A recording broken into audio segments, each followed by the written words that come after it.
Welcome back, everyone. I'm Jordan Giesecke, and this is The Limiting Factor. In the last two videos, I discussed Novonix and Talga. Both companies focus on graphite anodes. Novonix is targeting the synthetic anode market, and Talga is targeting the natural anode market. This leads to the inevitable question: is synthetic or natural anode better? In this video, I'll walk you through the current state of graphite anode research, how natural and synthetic graphite are produced, the differences between the materials, and the use cases for each. Before we begin, I'd like to thank several people who helped make this anode series possible. Talga Resources CEO Mark Thompson, Novonix Group COO Chris Burns, BZ Graphene CEO Milos Dunko, and PhD candidates Eric McShane and Thushan Pathirana. Additionally, a special thanks to Bradford Ferguson of Halter Ferguson Financial and the Patreon supporters listed in the credits. It's the support on Patreon that keeps me grinding away on niche topics. Back to the anode discussion. In 2017, Stephen Glazier led this research paper under the Dahn Research Group at Dalhousie University. I could do an entire video on the title alone, but for this video, all you need to know from the title is that the research team did a large amount of testing on natural and synthetic graphite. We'll refer to this research paper as the Dahn Paper. One of the first points the Dahn Paper makes is that few direct comparisons of synthetic versus natural graphite exist in the literature. This was astounding to me. There are three key components required for a conventional lithium-ion battery: cathode, graphite anode, and electrolyte. Volumes have been written on cathodes and electrolytes. Why has the graphite anode been neglected in favor of research on cathodes and electrolytes? This image illustrates how the specific capacity of the cathode and anode affect the total specific capacity of a battery cell. The cathode materials top out at around 1,000 mAh per gram, as shown by the green line for sulfur. The anode tops out at around 4,000 mAh per gram. High nickel battery chemistries, which is what Tesla typically uses, are around 200 mAh per gram. I've drawn in a blue line here to indicate where those high nickel chemistries fit in this chart. What the graph is illustrating is that the average anode has 2 to 4 times the capacity of the average cathode, and increasing the energy density of the anode provides diminishing returns. That is, the limiting factor for lithium-ion batteries is the cathode. The cathode is also the most expensive part of the battery because it uses expensive metals. For this reason, researchers have focused on the cathode to reduce costs and increase energy density.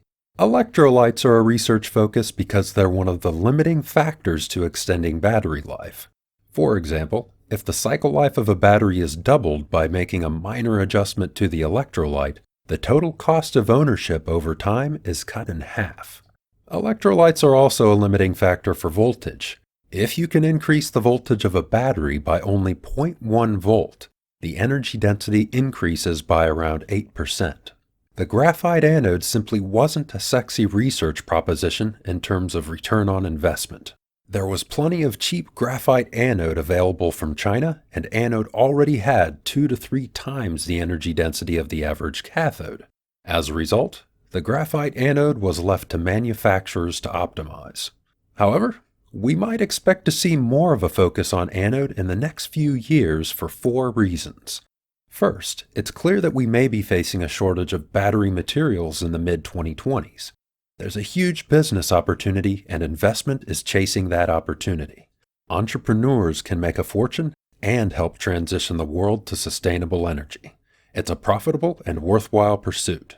On a related note, graphite anodes will continue to be the default anode for at least the next 10 years, if not longer. This means investing in anode production is a safe long-term business venture. Second, the anode material that comes from China is dirty. Chinese manufacturing processes are usually toxic, wasteful, energy-intensive, and most of China's energy comes from coal power. Third, the world's experienced a supply shock from illness 19, and nations have realized that supply must be localized to strengthen their sovereignty and economic integrity.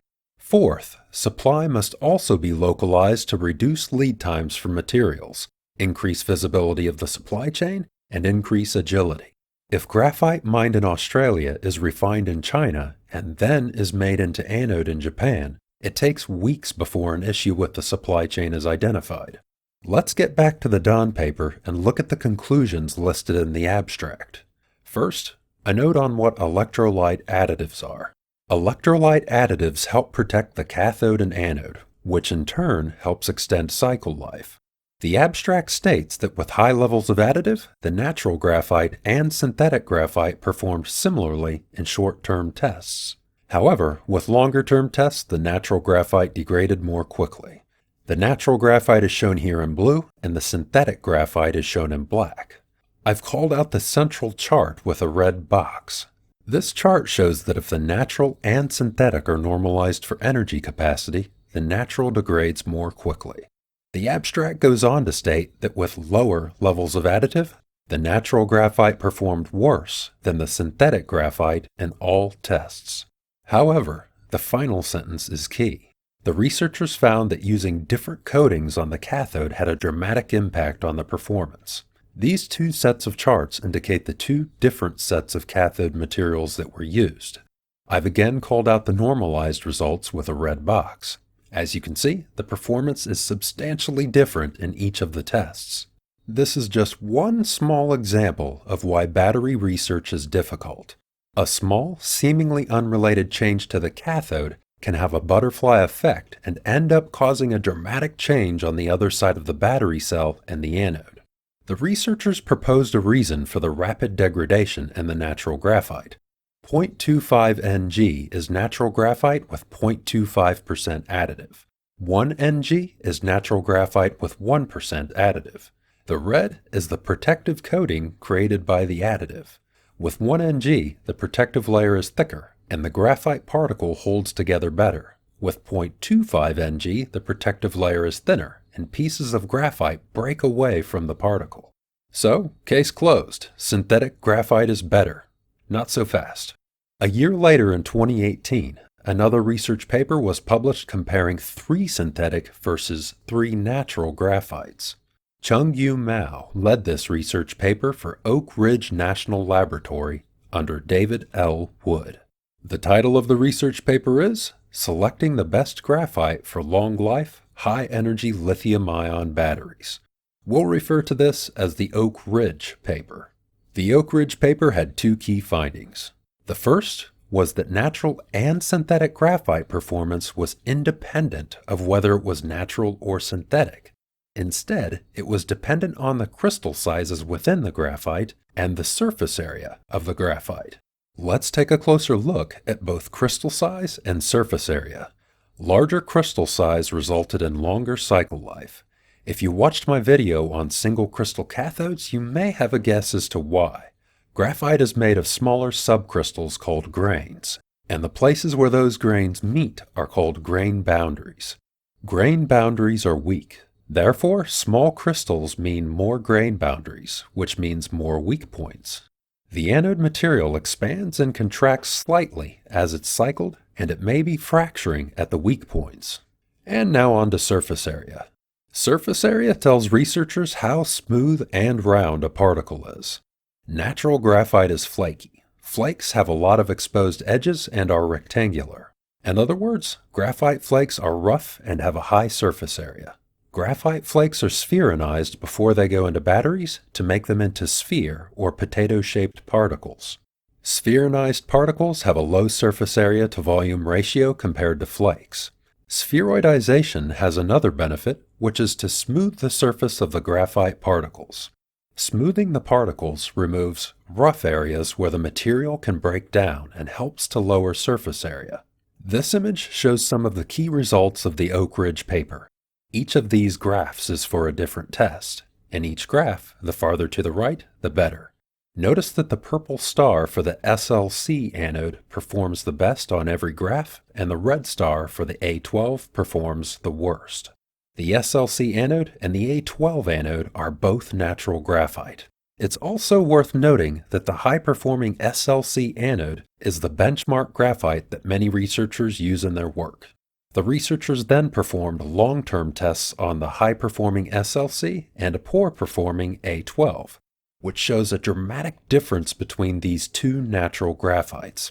In fact, the difference appears to be even greater than the difference between the natural and synthetic graphites in the Dahn paper. Why did the natural graphite in the Dahn paper perform poorly, while the natural graphite in the Oak Ridge paper perform well?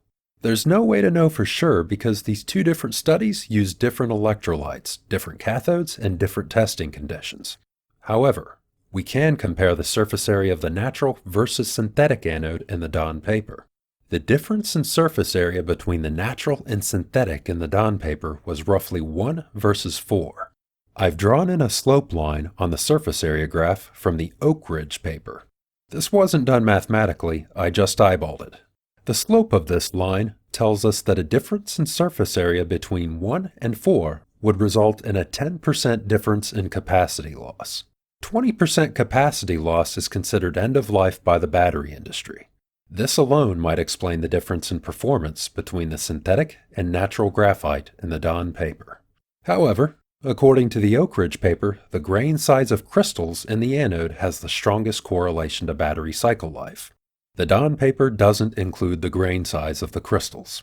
If I were to judge simply based on smoothness and not crystal size, it appears that the Dahn paper may have compared a lower quality natural graphite to a higher quality synthetic graphite, whereas the Oak Ridge paper compared a lower quality synthetic graphite to a higher quality natural graphite.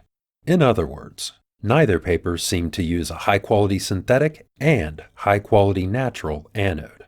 I'd love to see one of these research groups compare the high-performing SLC natural anode from the Oak Ridge paper with the high-performing synthetic anode from the Dahn paper.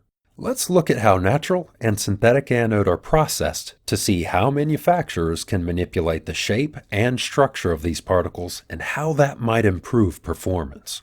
This image provides a view of synthetic versus natural anode production. Synthetic starts with raw material from fossil fuel industry byproducts such as petroleum or coal waste. That material is crushed down to the correct size and then it's heated to greater than 2,500 degrees Celsius for hours or even days. This causes the carbon in the raw material to rearrange into graphite. It's then ground down to the right size and spheronized. Finally, it's coated with carbon powder. The carbon powder fills imperfections in the particles to increase the smoothness of the particles. Natural graphite is produced from graphite ore. The graphite must be liberated from the ore by grinding, acid, heat, or flotation. The resulting graphite concentrate must then be further purified and ground down to the correct size. Then, like synthetic anode, spheronized and coated with carbon. The two key factors from the Oak Ridge paper that predicted cycle life were the crystal grain sizes within the graphite and the surface area. In synthetic, the grain sizes within the graphite crystals are formed during the heating stage. This means that synthetic manufacturers can manipulate crystal size by changing the temperature and time that the graphite is heated for.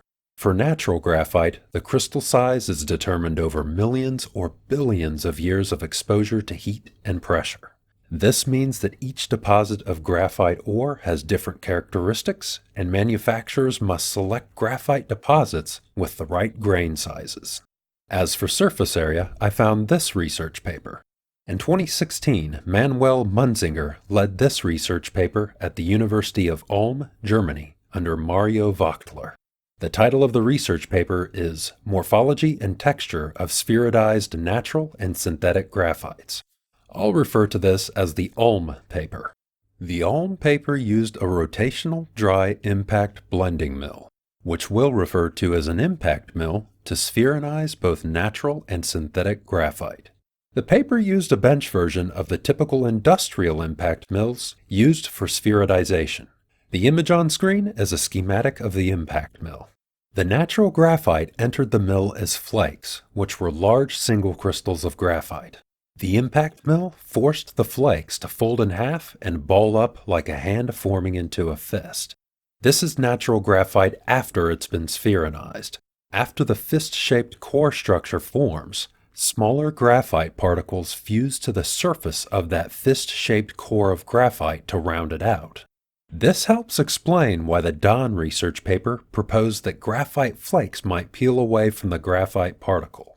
If these graphite flakes aren't part of the core graphite structure and are instead fused to the surface, they would be more susceptible to flaking away. This is the natural graphite after it's been coated with carbon powder. The powder's had a smoothing effect, but underneath there may be loose flakes on the surface. The synthetic graphite started as dense, chaotic, polycrystalline particles. These particles didn't fold and were smoothed down by the impact milling machine. This is after spheroidization, and as you can see, there are no small flakes clinging to the particle. And finally, this is the image of the final coated synthetic anode. Overall, the natural graphite tends to start with larger crystals, which is an advantage, but that advantage is dashed by the way it's processed. If the natural started with flakes of a different size or shape or was processed in a different way, it might improve cycle life. Synthetic graphite can start with large or small crystals. Larger crystals require higher temperatures or a longer time being heated, which is expensive. However, synthetic has the advantage of a smooth and flake-free surface. In May of 2020, Jakob Ossenbauer led this research paper under Dominik Bresser at the Helmholtz Institute of Ulm, Germany. The title of the research paper is The Success Story of Graphite as a Lithium-Ion Anode Material: Fundamentals, Remaining Challenges, and Recent Developments including Silicon Oxide Composites. Review articles are commonplace in the research community, where they serve as a mechanism to summarize the state of play for a technology. There was a brief section in that review article dedicated to synthetic versus natural anode. I've created this table summarizing the information from the review article, combined it with the research papers we just discussed, and information from Talga and Novonix. There are a few points on this table that we haven't covered yet. Let's cover the remaining key points. Earlier, I advised that larger crystal grains led to longer cycle life. Larger crystal grains also means higher specific capacity. This is because the large, uninterrupted crystals can store more ions. Smaller crystal grains have the benefit of quicker charge and discharge rates because there are more places for ions to enter and exit the anode particle. However, smaller crystal grains mean more exposed edges. More exposed edges mean greater losses during the first cycle when the electrolyte reacts with those edges to form a protective layer. In other words, different crystal sizes each have advantages and disadvantages. Overall, larger crystal grains in anode particles is more desirable due to increased cycle life. The final difference often highlighted between natural and synthetic graphite is purity. The purity of natural graphite is lower than synthetic. However, the purity can be increased by heat treating the natural graphite. Depending on the purity target, this would add cost to the natural anode material. Thanks to leading-edge materials for pointing this out. Neither the Oak Ridge nor Dahn research paper discussed purity. I assume this is because it's a minor factor in graphite performance. However, I did find a research paper that discussed the impact of purity. Natural is typically greater than 99.95% purity, and synthetic is 99.99%. At 99.99% purity, graphite has reached its theoretical energy capacity. The difference between 99.95 and 99.99 is an improvement of usable capacity of around 3%, which is minor and can be offset by engineering anode with larger crystal grain sizes. With all of the above information in mind, what are the key takeaways when comparing synthetic to natural anode? There are so many variables involved that anode material must be assessed on an individual product basis. As we've seen before, either can perform great or poorly. However, there are some generalizations we can make. Natural anode has great performance when it's processed correctly and from ore with the right characteristics. Natural graphite is cheaper to produce because the production process uses less electricity than the synthetic process. Synthetic graphite is capable of superior cycle life because all variables can be tightly controlled. However, synthetic graphite is significantly more energy intensive and expensive to produce. If either of these materials is purchased from China, the material was likely produced in ways that are toxic to the environment. Both Talga Resources and Novonix Group are both using hydroelectric power to process their graphite. This is orders of magnitude more environmentally friendly than anything coming from China. Natural anode isn't reliant on the fossil fuel industry for raw materials. However, graphite needs to be mined, and it takes time to scale those mining operations.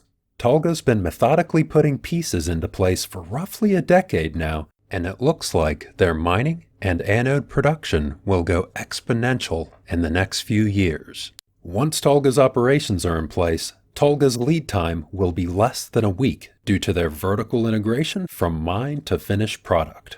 Synthetic anode uses raw materials from the fossil fuel industry, such as petroleum coke. Scaling the manufacturing is therefore less complex and a matter of installing processing equipment. However, there are two drawbacks of using waste materials from the fossil fuel industry. The first is that the waste materials have historically had a long lead time, which has contributed to a 5-month lead time for synthetic anode. The second drawback of these waste materials is that they are also used by the steel industry, and price competition from the steel industry can inflate prices. Chris Burns advised that the suppliers of these waste materials are realizing the growth potential in the anode market. They're diverting materials that have the right cost and material characteristics to anode manufacturers. The raw material suppliers want to support growth in both the steel and anode markets and not simply provide excess material from the steel market to the anode market. Due to this shift in the thinking of the raw material suppliers, Novonix can arrange for materials more quickly and expect the total lead time to be less than the typical 5 months. I don't expect Novonix will hit supply bottlenecks for raw materials in the next 5 years. However, 10 years from now, Novonix will be consuming significant amounts of these raw materials. At that point, the fossil fuel industry will be going into decline. This may mean those raw materials become more expensive and in shorter supply. I'm not in any position to forecast how this plays out in the next decade. Novonix synthetic graphite product, pure graphite, will have a higher production cost, but is expected to have a longer cycle life. It could be used in ultra-long life applications like energy storage and robo-taxis that require million-mile batteries. This is the direction Tesla is headed, and Novonix is well positioned here. Talga's natural graphite product, Talnode C, will have a lower production cost. Based on the agreements being signed, Talnode C appears to have long enough cycle life to support automotive applications for premium car brands such as Mercedes-Benz. Although it may not support a 4,000 cycle, million-mile battery, it may be competitive with Tesla's current synthetic natural blend at a lower cost. This highlights an important point. It may not even be a matter of synthetic versus natural. The rumor is that Tesla currently uses a mix of natural and synthetic anode to get the benefits of each. There's a good chance that other manufacturers are doing the same or will do the same. As Tesla shifts to longer cycle life batteries, they may need to increase the amount of synthetic anode because the research Jeff Dahn published on the million-mile battery used a synthetic anode. With that said, the million-mile battery actually blew past the 4,000 cycles needed for a million-mile battery. It's possible Tesla could hit the million-mile mark with a premium quality natural anode and divert synthetic-rich blends to their energy storage products. Finally, we still don't know what impact Maxwell dry battery technology has on cycle life. Maxwell claimed it extends battery life because it doesn't use corrosive solvents like a conventional wet process. This means less degradation to the anode material and longer cycle life, which might allow for natural anode to be used instead of synthetic. Of all the questions I'd like answered at Battery Day, the one I'm most curious about is what type of anode Tesla will be using for their different cell chemistries. In the next video, I'll uncover what I've learned about the technology that Celion holds. Celion was an alleged Tesla acquisition, and they were working on some pretty exciting technology. The video after that will be a video to get us all pumped about Battery Day. I hope you enjoyed this series on graphite battery anodes. I appreciate the support I've received from you as viewers and everyone in the research community and industry. One of the battery researchers I consult has just started a YouTube channel to do in-depth reviews of battery research. If you'd like to check out the channel, I'll leave a link in the description. If you enjoyed this video, please consider supporting me on Patreon with the link at the end of the video, or snag something off the merch shelf below. I'm also active on Twitter and Reddit. You can find the details of those in the description, and I look forward to hearing from you. A special thanks to Steven DeSano and Michael Schroeder for your generous support of the channel, and all the other patrons listed in the credits. I appreciate all of your support, and thanks for tuning in.